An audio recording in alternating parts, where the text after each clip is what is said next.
We get it. You're busy. You want to grow, and we want to help. You're passionate about your craft because it deeply matters to you. Your faith is important. It's your foundation. At Stay Forth, we coach leaders to avoid burnout, live and lead with clarity, purpose, and from a place of health. We want you to experience long-term impact. Welcome to the journey.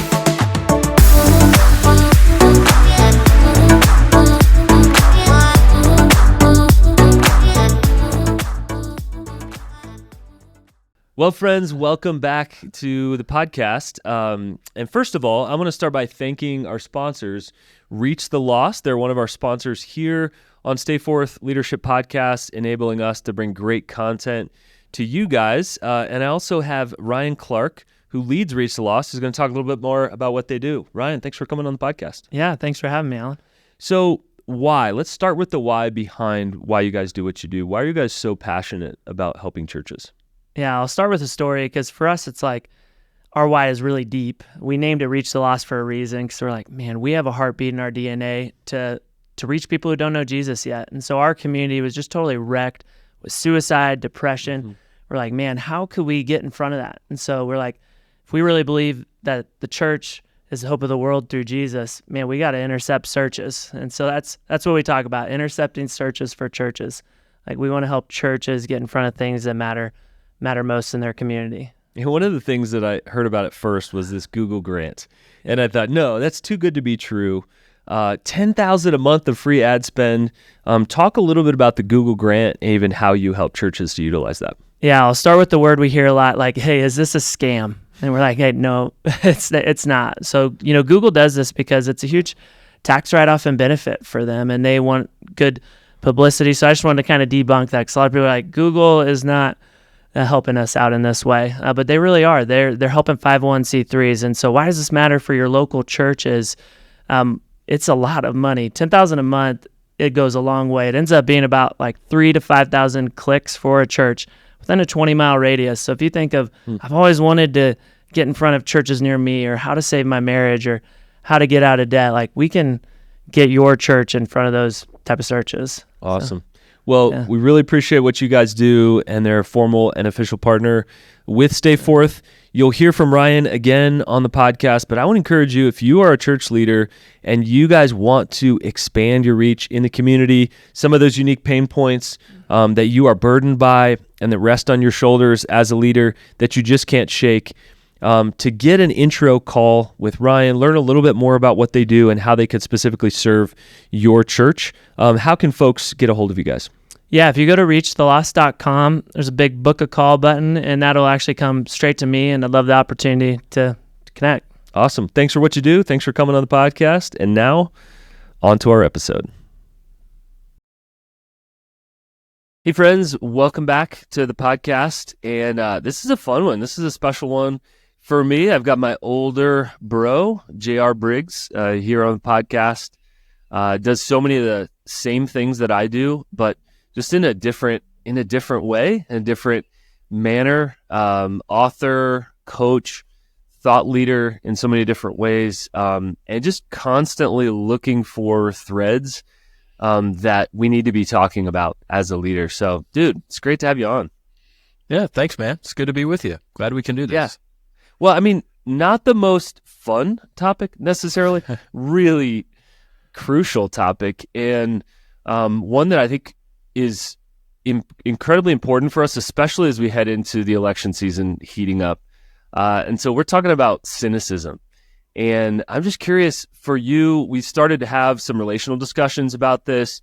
You've written about this, starting to speak about this. But when did you start to pay attention to kind of this cultural cynicism that we're experiencing? Well, as a leadership coach, I certainly, just like you, have the privilege of working with leaders, many different industries, sectors, backgrounds, experiences. And it's a joy to serve in those ways. And as I've been doing that, and I've been noticing that cynicism has been taking root in the lives of many leaders, and just trying to notice how it sneaks out, what it sounds like. And I've started to look around culture, and we see, cynicism is everywhere. And noticing that not only cynicism is it not penalized, cynical people are actually being applauded, promoted, and platformed. And of course, it's big on social media. And as I've been working, there's one leader who for years has battled cynicism in his own life. There was a 2-year stretch where he kind of fought these internal soundtracks daily, like nobody will change, what you're doing won't make a difference, you're wasting your time because it doesn't matter. And nobody knew that this leader was struggling. And I think that's the hard thing about cynicism, because externally everything seemed fine, but no one knew the truth that he was weighed down by this cynical spirit and it was suffocating. And that leader was me. And so I knew I needed to pay attention to this, because if not, it has a pernicious effect on our minds, our souls, and how we think about things. So I began to see this in me. I began to see it in culture. I started reading about it. A book on prayer, actually, a guy named Paul Miller, he said that cynicism may be the most damaging thing on our prayer life. And I thought, that's quite a statement. And the more I've drilled down in that, the more I agree with them. So it's personal, cultural, reading, kind of all these coalescing and going, yeah, it's the spirit of our age. It's everywhere. Before we push further into that and pull that thread, how do you define cynicism? Yeah, cynicism is where we mistrust the intentions of other people. I think that's the easiest way to describe it. We mistrust the intentions of other people. It's the belief that everyone is in it for their own self-interest. There's always an ulterior motive someone else has, and therefore no one can be trusted. And it's where we say in ourselves, I know best. I am knowledgeable enough to know what's really going on, and you don't. It's like a Molotov cocktail of pride, disappointment, apathy, and anger all wrapped together. But ultimately, cynicism is an unhealthy response to disappointed expectations. And the late comedian George Carlin, he said, inside a cynical person, there is a disappointed idealist. And cynicism only happens when we're first disappointed. And so there's disappointment, there's hopelessness, helplessness, and bitterness that kind of comes together. It comes off as smugness. And so cynicism is where we're not only distancing ourselves from someone, we're also standing above them. So it's a bit diagonal. It's condescending. I know better than you do. And also I'm distancing myself from you so I won't get hurt. It's actually a form of preservation. And we sometimes, we conflate the terms cynicism with skepticism. They're not the same thing. And I think it's really important to define the difference on that as well. Yeah, skepticism says... How are they different?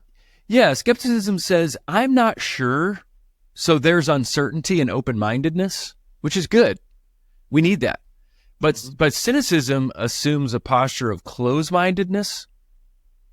I know. Yeah. And I know where skepticism is, I'm not sure.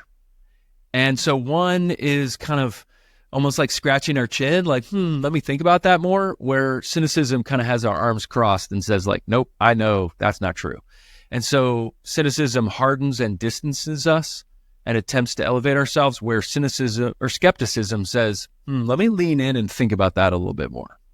Yeah, it's interesting as you say that. There was a gathering that I attended. You're in a lot of these. I was one of those lunches, and there's 20 incredible leaders around the table, kind of thing. And I talked to one afterwards, and there was this new idea, this new program that was being launched. And I called this guy afterwards on the phone. When you kind of compare notes, what do you think? How is this? And it was interesting is that I was skeptical, but hopeful. And what I sensed from him was that he was cynical. Here's why it's not going to work. I've been down this road before. And it was like it was a risk just to believe in the thing. And I'm like, am I a fool here? Because this is a really smart guy. And it was interesting. I felt that difference between, I'm skeptical, but I'm open to it, and I'd love to see it succeed. And it just strikes me like it's like hope is a risk right now.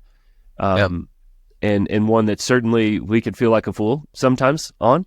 And I want to talk about election season, here in a bit, because I think that factors it certainly brings it out in me. I don't know about you, but this season is just like, oh, I've been here before, not again kind of thing.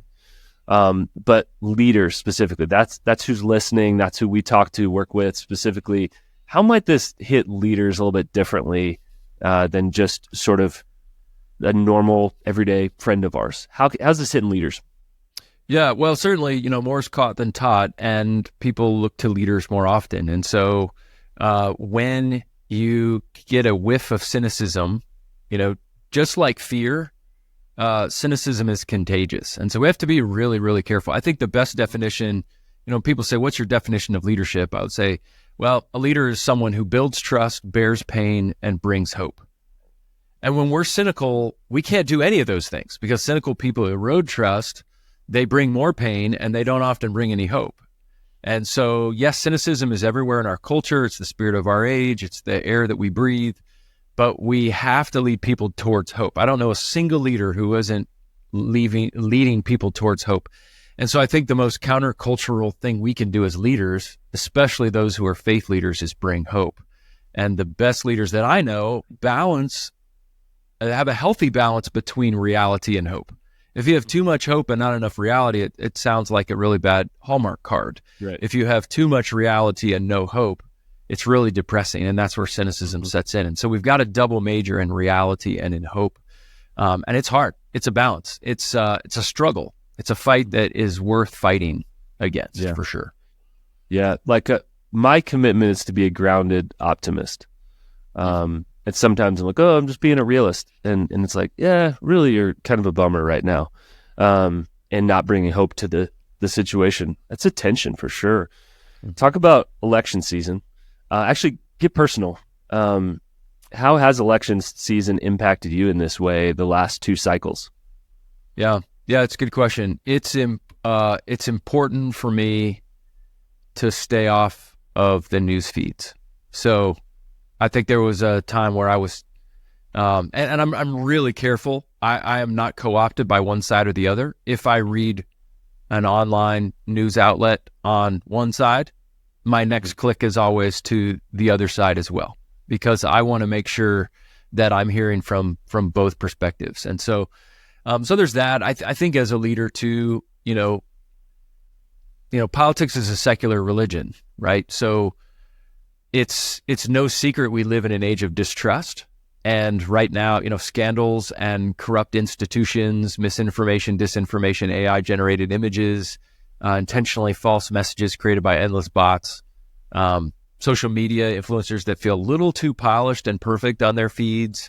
A trust-starved culture is just a petri dish where cynicism just grows rapidly. So I think politics, it just continues to feed into that. And one of the best things I can do is to starve myself from some of those elements that erode things from my soul. And so for me, it's taken a chunk out of it. And I think that when things start to go political in terms of conversation, I think my first inclination is to duck out as politely and quickly as I can. Sometimes that means staying off of social media for a few days or a few weeks. And sometimes that's just literally trying to exit a conversation as quickly as I can as well. So, it's hard. I have to fight against it. I don't want to be an ostrich with my head in the sand. But there are times where I just need to create some healthy boundaries and barriers for myself on that. So it's hard. I'm still wrestling through it. One of the things you won't see on my social media feeds is talking about politics. So I don't want to feed that myself. I don't want to listen to others. Not that there's a difference between sharing your opinions for the sake of help me learn and know more versus sharing opinions to ram it down someone's throat or to try to change someone's mind. And we know how often someone's mind is changed by a condescending and arrogant political post on social media. The answer, of course, is 0. Best place to learn, man. Best place to soak in wisdom. I was actually struck by it. I was on the treadmill the other day, and there's just, too many TVs. I want to go there to escape a little bit. I'm listening to a nourishing podcast, and it's just I could see these 2 networks airing and warring. And it's I wonder who I'm running next to, which one they're paying attention to. It was interesting. I've noticed politically, actually, I have quite a bit of hope, but it had to start at the basic level, at my city level. And so I have never actually participated in our mayor race before, and we've talked about this. A friend of mine that's become a friend of yours as well was in our mayor race, and we were so excited for the process. And I was like, man, I don't know much about our local mayor race. I don't even know how it works. I don't even know how the runoff goes. And so I actually had to just confess to other people, just yeah, I've never actually done this before. And there were all these younger people waking up, or at least middle-aged people waking up to, yeah, like maybe it could be different in our city. And that's actually been really good for my heart. He ended up winning and going on a listening tour for his first 100 days in our city. And it's interesting how that impacted me, even to go like, wow, this was a risk to care. Like, what if we put all this energy and effort in and we're fools and we lose? But that's the risk in taking that. So that was a really interesting thing for me. And also to say, I think the political season will heat up and we need to be ready for it. But I also it's not going to be exactly like it was 4 years ago and exactly like it was 8 years ago. And so I'll just say on air, that's a challenge for me, is the political season. And I just like, no more people behaving badly and yelling at each other on social media and all that. So I'm wrestling with what's my posture going to be and how do we bring people together here in this season. Man, talk about practices. Obviously, being careful in politics and what you just shared there, but what are some practices that you, as sort of a recovering cynical leader, are guarding your heart with? Yeah, well, it's become so normalized. I think we have to start by noticing it in our culture and in ourselves and inviting others in to notice it when they see it in us. I think that's a really important thing. It's also important to remind ourselves that sarcasm, which is a sneaky sister of cynicism, is not a fruit of the Spirit. We sometimes, even in the church, forget that sarcasm is not a fruit of the Spirit. And before I get to practices, I just want to mention what makes cynicism so dangerous is that it doesn't attack us and grab us by the neck and whack us over the head. It's a slow creep. It's kind of like carbon monoxide or a leaky roof, that if you ignore it, it'll only get worse. Maybe the best metaphor that I've come across is cynicism is like a boa constrictor, right? They don't attack you and, spit venom on you and you die within seconds. They wrap around you, and every time you exhale, they squeeze a little bit tighter and a little bit tighter and a little bit tighter until they just squeeze the life out of you. Mm-hmm. And that's what cynicism does to our soul. So it won't destroy you immediately, but if it goes unaddressed, it will wreck your soul, and it kills joy and erodes hope, and it robs us of the privilege of giving others the benefit of the doubt. So there are several practices. I think, first of all, there are examples of cynicism in Scripture. And so I think that that's really good to notice that. Satan's first question in the garden, did God really say that? The Israelites were cynical toward God, wandering the wilderness. Will you really provide for us? Jonah, the whole book of Jonah is pretty much laced with cynicism and his response. And so I think there are two concepts we have to hold in tension as we think about practices. The first one is where Jesus says, be innocent as doves and as wise as snakes. And I just talked about boa constrictors, right? But they talked about wisdom and snakes. But I think that's really important to, because we can be shrewd or wise as snakes. And Dallas Willard talks about, why is a snake shrewd? It's because it knows exactly when to pounce. It's never too early and it's never too late. A snake knows exactly the right time to strike. And so that's it. But we have to do it innocently. And I think we've seen people who are all snake and no dove. We've also seen people who are all dove and no snake, and they get taken advantage of. So I think finding that balance and double majoring in that is important, as well as to be childlike but not be childish.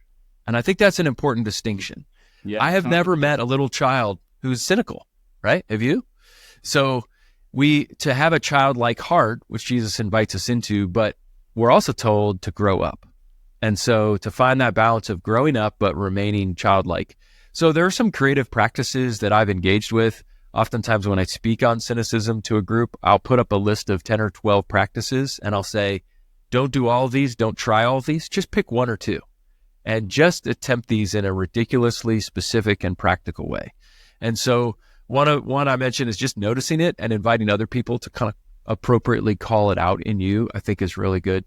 I keep a daily gratitude journal. It's not anything new. It's been around a long time, but I write 5 things that I'm grateful for every morning when I sit down with my coffee and my journal, because I find that gratitude and cynicism have a difficult time coexisting. But even just engaging in the spiritual practice of giving people the benefit of the doubt, I think that's a huge one. If we can just practice giving people the benefit of the doubt, it helps to erode the cynicism that may be setting in. I find that watching children play is important, of just literally getting down cross-legged and playing Legos with a little kid or rolling a ball with them helps me stay childlike. And then also just purposefully surrounding myself with other tender-hearted, hope-filled, joy-saturated people. If cynics are fault finders, the Apostle Paul says that love always trusts, always hopes, always perseveres. Like, I need to be around those always kind of people and not be around fault finders. Show me your friends, I'll show you your future. Well, I want to surround myself with non-cynical people.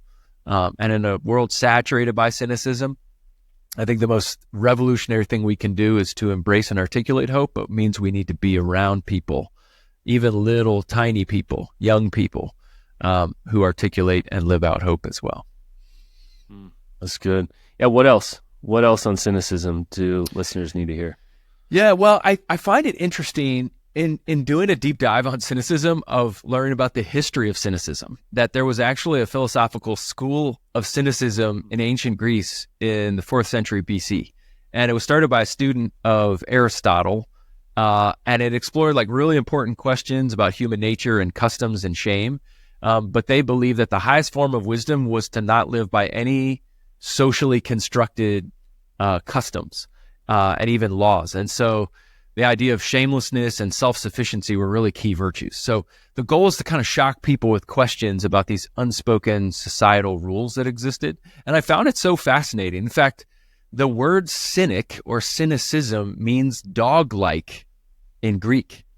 And it's kind of a nod to an animal's scrappiness and lack of inhibition. And they don't really care about social graces or socially constructed laws or rules. And so the most famous cynic that kind of made the school of cynicism famous was a guy named Diogenes. And he was just this really eccentric dude. Plato referred to him as Socrates gone mad. In fact, he found a really large clay jar and he lived in it the rest of his life. And that sounds silly, but it was even worse. Like, he would urinate on people in public that he didn't like. He would defecate in public outside, and sometimes he'd go into the theater and he would just defecate, trying to communicate that, like, who said this was wrong. And so he was nicknamed Diogenes the dog, but it was considered a compliment to him. So all that to say, think, man, how did we get from this philosophy school to where we are today? But I would argue that's an important thing to know, because there are a lot of Diogeneses, if that's a word, a lot of Diogeneses today. We may not live in clay pots, but we may not be defecating on our friends or neighbors. That's what I'm saying. That's the point I'm trying to make here, is that aren't cynics today those who think that everyone else has it wrong? And aren't we metaphorically urinating and defecating on others' ideas by assuming the worst in them? And aren't cynics brutishly dog-like in how they act?